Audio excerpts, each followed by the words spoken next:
আমা তুই এলো লই রাব্বা তো হ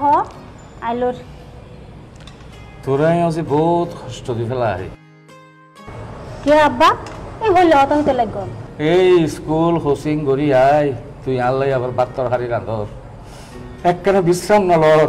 আবার রাতি রাত জাগি লাভ করা গরস হাই হজি তোর মারে দিয়া কথা রাখিত না পাইলাম তোর মারে কথা দিলাম যে তোরা কত শান্তি রাখুম সুখে রাখুম আজ তো তোর মারে কথা দিয়া বরকালাপ করি ফেলাই হসি কি করছুম আর বল নাই ইন হন কষ্ট না আল্লাহ আর মা মরে যাইবার পর অনে আরে জিল্লে করে লাইকুন আর মার অবাক আমি বুঝি ন পারি আর বাপ আছে দে আর মাতার উদ্দি ছাতা আছে দে আর হন কষ্টত নাই আব্বা অনে বাপখন টেনশন ন গইজন আই আছে অন যতদিন আসন আর ততদিন বালা আছি বালা থাকবো আল্লাহর রহমতে খন বাত খাইল না আব্বা তুইও হা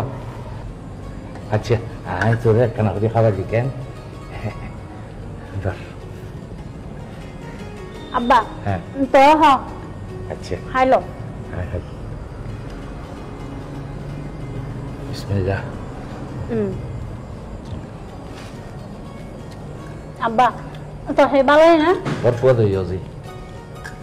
খালি করে গোস্তান জম কেন ও আব্বা আর মনে হতে গোস্ত দি ভাত খাই বলে তুই যে ফুয়াই জর গো ইয়াতে তো তো সিধা সিধা তোরে করে গোস্ত দি খাবো আচ্ছা ঠিক আছে আছে ফুয়াই জর গো অনুচিন্তা চিন্তা আব্বা